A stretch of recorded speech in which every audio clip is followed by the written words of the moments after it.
Meus queridos e amados irmãos, a paz do Senhor Jesus. Tem glória a Deus ainda aí? Glorifico a Deus pela vida da reverenda, mulher de Deus. A gente sempre, quando estamos nos Gideões, a reverenda está lá também, e é bênção de Deus. E eu hoje vim aqui com muita alegria no coração para trazer uma mensagem do coração de Deus para mim e para você também, porque a palavra, ela sai daqui do altar, e a palavra saindo daqui do altar, ela vai para você e ela vai para mim também, amém? Eu quero agradecer a reverenda e sua família, essa família abençoada, que a gente passou a amar cada vez mais. A reverenda, quando ela liga e ela pergunta aí, como é que tá vocês? É uma mãe, vamos dizer assim, né? Porque o carinho que ela tem, eu tenho certeza que ela tem um carinho muito grande por essa igreja e pela obra missionária. Mas sem muitas delongas, abra as vossas Bíblias. Evangelho de Jesus Cristo, segundo escreveu Lucas, no capítulo de número 22, a partir do versículo 31. Reverenda, ontem foi bênção. Esse congresso é uma bênção. Agora, esse congresso, como o pastor Reinaldo falou ontem, você precisa estar nele. Por quê? Você é um instrumento de Deus. E a palavra do Senhor diz assim: e disse também o Senhor: Simão, Simão, eis que Satanás vos pediu para vós cirandar como trigo, mas eu roguei por ti. Diga assim: o Senhor rogou por mim, para que a tua fé não desfaleça, e tu, quando converteres-te, confirma-te a teus irmãos. Amém? A palavra que o Senhor colocou no meu coração fala a respeito, quando o próprio Senhor Jesus fala com seu discípulo chamado Pedro. Pedro é aquele lá do capítulo de número 5 de Lucas, aquele que tinha um barco, e um homem em que estava naquele barco, após uma noite pescando, estava frustrado por causa que não tinha pegado nada. Eu tenho certeza que tem pessoas aqui que muitas das vezes vêm para o culto e às vezes estão, muitas das vezes, frustrados. Por quê? Pelo dia a dia, pelo que está acontecendo no seu dia a dia, no seu trabalho, na sua casa. Mas eu tenho uma palavra de Deus para te dizer hoje: o Senhor roga por ti. A palavra do Senhor diz que no capítulo de número 5, o Senhor chega com Pedro e pede o seu barco emprestado. Que barco é esse? O barco de Pedro. O que é hoje o barco? O barco é o teu coração. Diz assim: olha, eu empresto hoje para o Senhor o meu coração. Você não entendeu, que senão você já tinha dado glória a Deus. Tem alguém para dar glória a Deus aí? O Senhor quer o teu coração. O Senhor quer o teu barco emprestado. A palavra do Senhor fala que o Senhor pede aquele barco porque havia uma grande multidão. Uma grande multidão ali querendo ouvir a palavra. Aquela grande multidão não estava ali para vir buscar um milagre. O texto diz que vieram para ouvir a sua palavra. Queriam ouvir o Senhor falar com ele. Hoje o Senhor está aqui. O Senhor está aqui para você ouvir Ele falar contigo. Pedro foi um homem frustrado. Eu tenho certeza que se aqui nesta igreja, você que está na internet, que já aceitou Jesus, eu tenho certeza que já passou por isso. Mas o Senhor está aqui hoje contigo. Por quê, pastor? Porque Pedro era um homem frustrado, porque não conhecia a sua palavra. Não conhecia a palavra do Mestre Jesus. E Pedro, quando passa a conhecer, a conhecer aquele homem, o homem chamado Jesus de Nazaré, Pedro começa a seguir Jesus após aquele momento em que Jesus prega no barco de Pedro. Havia muitos barcos, mas Jesus escolheu o teu barco. Não importa como você chegou hoje, Jesus já está no teu barco. E o tempo passa, Jesus prega a palavra, e quando Jesus prega a sua palavra ali, quando ela termina, tem uma palavra que é muito forte: Deus, Jesus não despeça ninguém de mãos vazias. Jesus emprestou aquele barco de Pedro. E quando ele empresta o barco de Pedro, ao terminar de pregar a sua palavra, Jesus fala: Pedro, leva teu barco lá para o meio. Pedro, sem reclamar, sem murmurar, ouviu aquela palavra de Jesus. E quando ele ouviu, ele obedeceu o que Jesus queria fazer. E Pedro leva o barco. Você sabe por quê? Porque ele poderia muito bem fazer uma pesca maravilhosa naquele lugar. Mas ei, deixa eu te falar, na beira só vai ter lambari. Jesus quer te levar para o profundo, lá para o meio, onde você vai pescar, vai fazer uma pesca maravilhosa. E o tempo passa. Lá em Marcos, no capítulo de número 5, Jesus está pregando e ele fala de novo com Pedro: Pedro, pega teu barco, após pregar, e vão atravessar. A Bíblia diz que Jesus entra naquele barco, no barco de Pedro, porque Pedro é um escolhido de Deus. Você é um escolhido de Deus, porque você está emprestando o seu coração para Jesus. E quando Pedro está naquele barco, vem uma grande tempestade. E quando vem essa grande tempestade, a Bíblia diz que Jesus estava no barco, mas estava dormindo. E Jesus estava no barco, estava dormindo. A Bíblia diz que havia vários barcos ao redor, nas proximidades. E Pedro está no barco. E quando vem aquela grande tempestade, eu tenho certeza que quem já foi para essas regiões onde tem mar. Eu, por exemplo, sou do estado do Pará. Existe uma baía em que é uma das maiores que tem no Brasil, a Baía do Marajó. E aquela baía, ela é muito grande. Para quem é missionário já conhece ali. Ela é muito perigosa. Agora você imagina, o texto fala que os discípulos estavam dentro daquele barco. E naquele barco veio uma grande tempestade. E essa grande tempestade estava jogando água para dentro do barco. Agora você imagina, eu estava avaliando o tamanho daquele barco. E o tamanho daquelas ondas. Era aproximadamente 6 metros de altura. As ondas jogando em cima daquele barco. Ei, mas eu tenho uma palavra de Deus para te dizer. A tempestade pode ser grande, o vento pode ser o contrário, mas Jesus está dentro do barco. Jesus se levanta, porque os discípulos vão chamar ele lá. E chama ele e fala: Senhor, está uma grande tempestade, o Senhor está dormindo. O Senhor se levanta, e quando o Senhor se levanta, o Senhor acalma aquela tempestade. Aquela tempestade muito grande, vento contrário. E eu estava pesquisando sobre o vento contrário. O vento pode estar ao contrário na tua vida, mas ele vai te ajudar a decolar. Você sabe por quê? Porque o vento contrário, a reverenda sabe que ela já viaja muito de avião. E nessas viagens, o avião, para ele poder decolar, ele precisa do vento contrário. Você não entendeu, você não estava dando glória. Você precisa do vento contrário. O vento pode ser contrário, mas você vai decolar com Jesus. Jesus está naquele barco. Jesus apazigua aquela tempestade. Mas se eu fosse colocar um tema nesta mensagem, eu colocaria o caráter de um crente. Mas por que, pastor, o caráter de um crente? Pedro passou por grandes tempestades com Jesus, mas ele não arredou de lá. Pedro passou por grandes dificuldades, mas ele não arredou o pé de lá. Pedro estava junto com Jesus nas horas da dificuldade.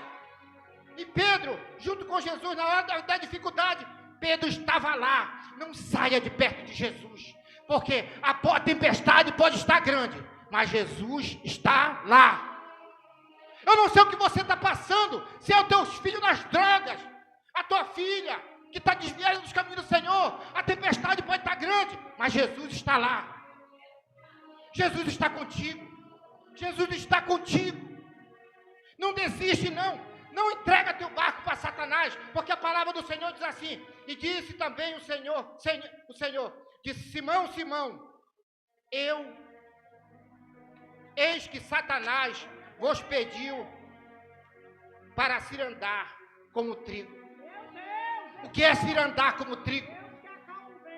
Eu estava pesquisando a respeito do trigo. O trigo, quando é a colheita do trigo, está misturado com joio ali. É queimado, é torrado aquele trigo. Aí começa, vai para um cesto. E cirandar significa que você está sendo sacudido por Jesus. Jesus está te segurando ali, para não deixar você cair. Por quê? Porque cirandar é sacudir o trigo, para tirar tudo aquilo que não presta, a palha. Jesus está tirando a palha do meio do trigo. Porque o joio Satanás leva, o trigo não. O trigo está com Jesus. O trigo está com Jesus. Pode estar passando dificuldade, pode estar te sacudindo, mas Jesus está contigo. Salmo 139 diz assim: para que onde me ausentarei do teu espírito, para onde fugirei da tua face? Se subo nos céus, lá está. Se faço a minha cama no profundo abismo, lá está também. Se tomo as asas da alvorada e me detenho nos confins dos mares, ainda lá me haverá de guiar a tua mão. Se a tua destra me sustenta, só a destra do Senhor pode sustentar. Jesus estava preparando Pedro. Jesus estava preparando Pedro para os dias maus. Jesus prepara Pedro, ainda diz assim: mas eu rogarei por ti. Você não vem em vão aqui não. Jesus está rogando por ti. Jesus está te guardando. Jesus está guardando a tua casa, está guardando a tua família. Aleluia. Mateus, no capítulo 16, no versículo 18, diz assim: e eu te declaro, tu és Pedro, sob esta pedra edificarei a minha igreja, e as portas do inferno não prevalecerão contra ela. Você não está entendendo não. As portas do inferno vão prevalecer contra a tua casa, a tua família, contra esta igreja. Aleluia. Satanás estava tentando arruinar Pedro, deixá-lo em pedaços, mas Jesus estava lá, guardando ele. Jesus está aqui, guardando a tua família. Enquanto você está aqui, Jesus está te guardando. Aonde tu pisar a planta dos teus pés, Jesus está te guardando. Jesus está te abençoando. O maior evangelista deste mundo foi Jesus de Nazaré. Jesus atravessa aquele mar, aquela tempestade, por causa de um homem. Um homem que eu tenho certeza que 90% dessa igreja passou por isso.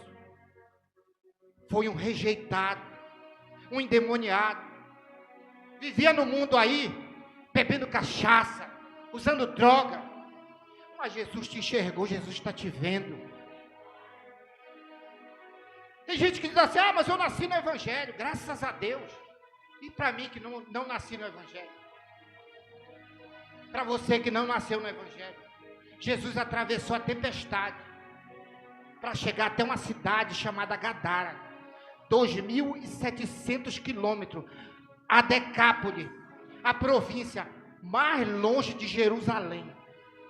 A província mais longe de Jerusalém. Quando ele chega naquela província, ele coloca a planta dos pés, já com autoridade. O demônio chega e se curva perante ele. E ele pergunta: quem és tu? Legião. Agora você imagina, se aquele jovem possesso e aquela mulher que foi levar a filha, que estava possessa também, tinha um demônio. Imagine uma legião, que são mais de 5.000. Você já imaginou isso? Mais de 5.000 demônios num homem só. A Bíblia diz que as cadeias ele quebrava. Ele quebrava. As pessoas passaram a enxergar ele e se acostumar com aquilo. Mas sabe por que se acostumaram com aquilo? Por causa do pecado. Sabe por quê? Porque judeu não tinha costume, não tem costume de comer porco. Judeu não tem costume de criar porco, mas a facilidade fez eles começarem a criar. Sabe quando aquele mas eu posso fazer isso, não é pecado não, é só um pecadinho. Não, eles começaram a criar porcos e vender para os romanos. Eles começaram a criar porcos para vender para os romanos, os porcos, porque traziam lucro para eles. Mas sabe qual é a função da igreja nessa terra? Se chama libertação. Quando Jesus chega ali para libertar aquele jovem possesso, não apareceu ninguém da família para dizer assim: ei, não chega perto dele não, porque ele quebra. A Bíblia diz que ele dormia entre sepulcros, no meio de cadáveres. Tem pessoas aqui que passaram por isso, vivia no meio de cadáveres, no meio de morte, pessoa rejeitada, que muitas das vezes o pecado entrou dentro de casa. O pecado entrou dentro de casa. Por quê? Porque a mãe, muitas das vezes, vem para a igreja, mas quando chega lá dentro de casa, ela está chamando palavrão. O pai, muitas das vezes, está dentro de casa, está fumando, o filho está vendo.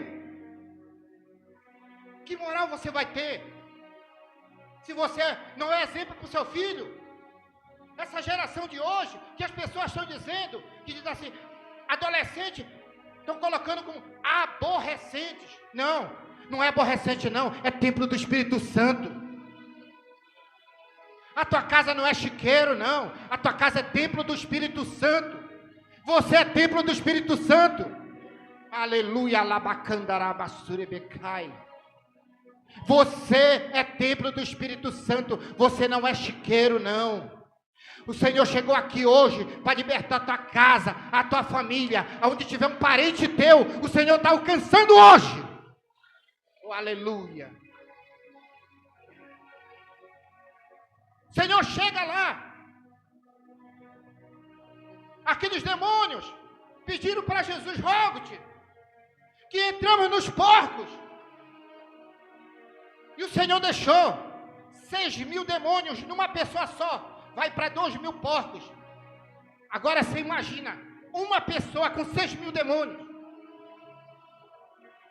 aguentar aquilo. Os porcos não aguentaram, que foram para o precipício. O que é que Jesus faz? Jesus chama aquele homem, veste ele, calça ele. Eu imagino a situação que aquele homem estava. Fedendo, maltratado, maltrapilho, todo cortado.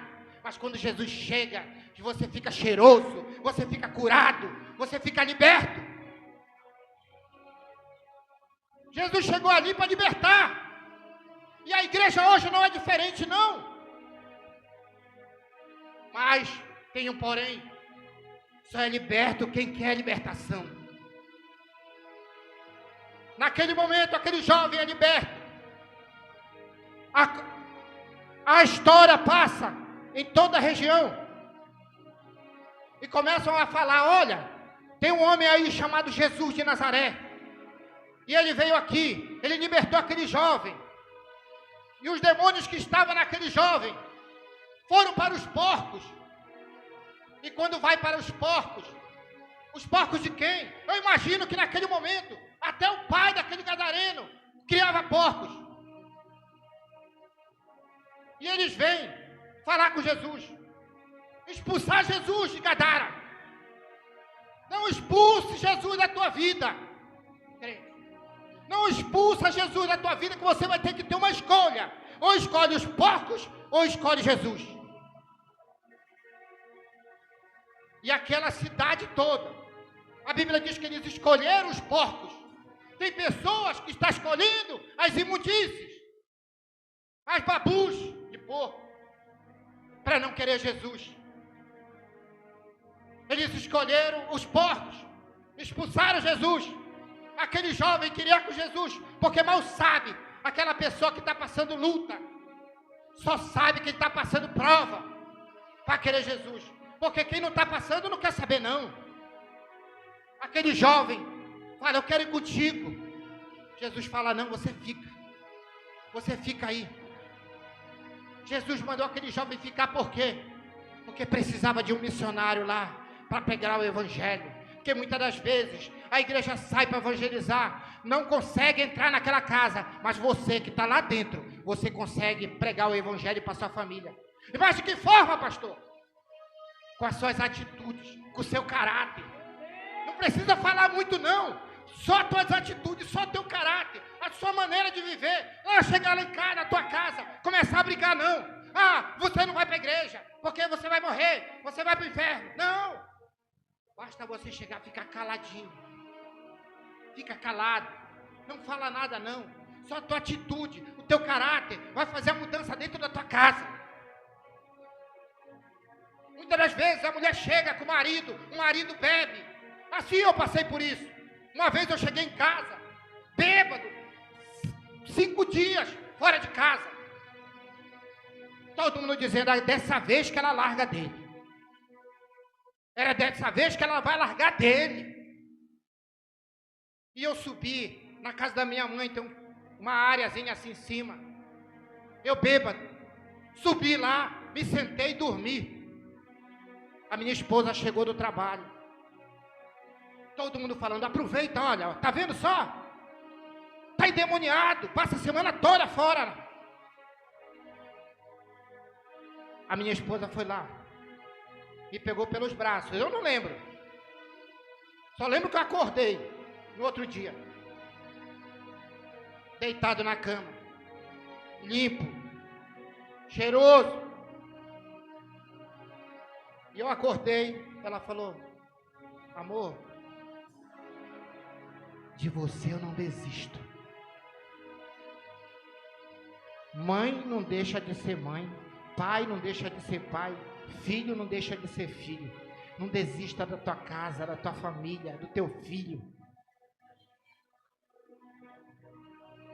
Todo mundo imaginava que ela naquele momento era o estopim. Todo mundo batendo palma, porque quando está tudo bem ninguém fala nada. Mas quando está difícil, todo mundo vem meter pilha, né? Vem meter corda, olha, separa dele, larga dele. Não desiste da tua casa, da tua família, do teu marido, da tua esposa. Amém? Raquel, canta um louvor. O Senhor quer ouvir o teu coração, o teu barco.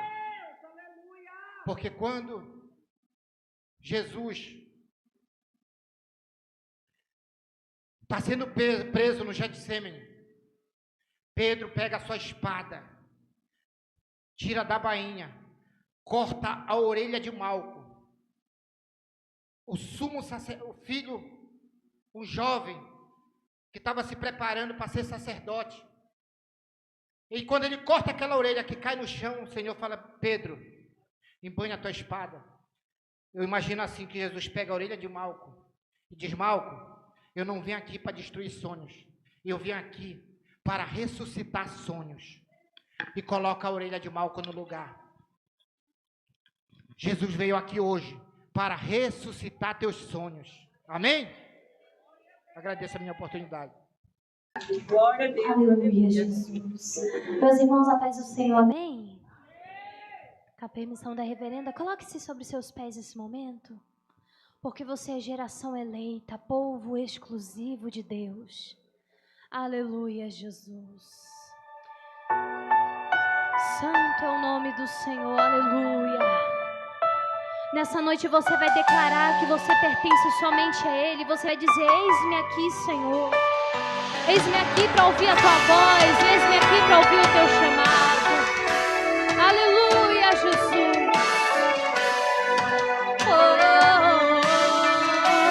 Se você souber, cante comigo. Deus rodeado de glória, és adorado.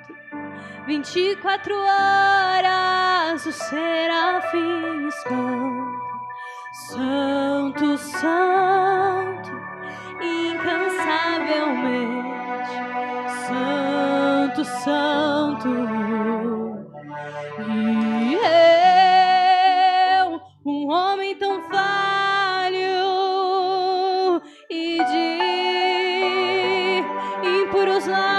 lábios o que um Deus tão grande assim viu de importante em mim.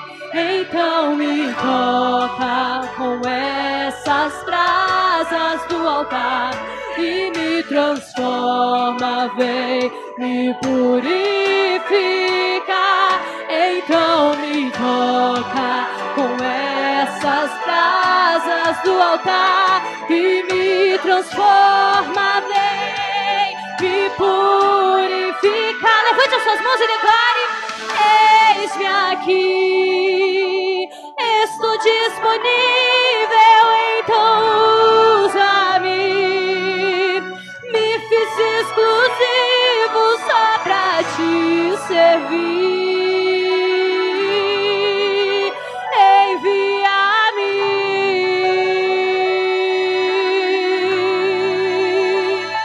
E como dizer não para o teu chamado, se me deste unção para ser usado pra tua glória,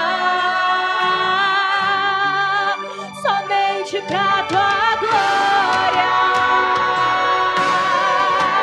É somente pra glória dele, é somente pra glória do Senhor.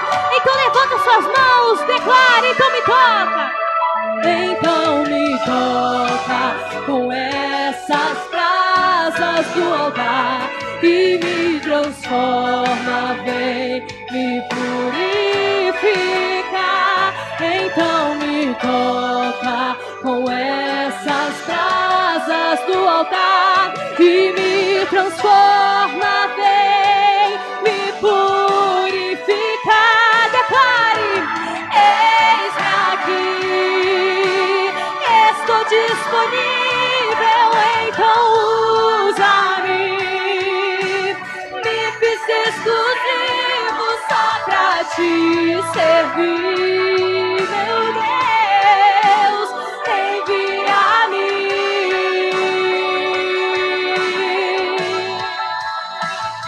E como dizer não para o teu chamado, se me deste unção para ser usado pra tua glória,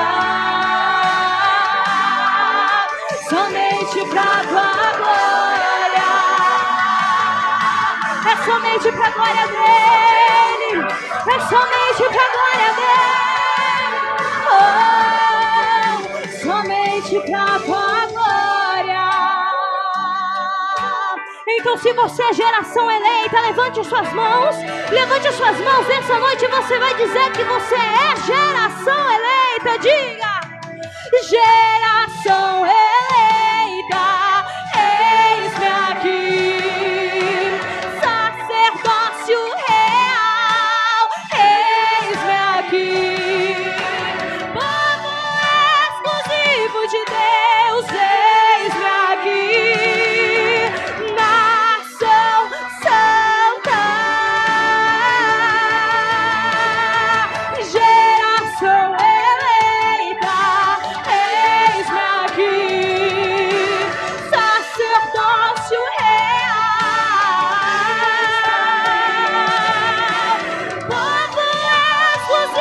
De Deus, eis-me aqui, nação santa. Diga: eis-me aqui, estou disponível, então usa-me. Me fiz exclusivo só pra te servir, meu Deus, envia-me.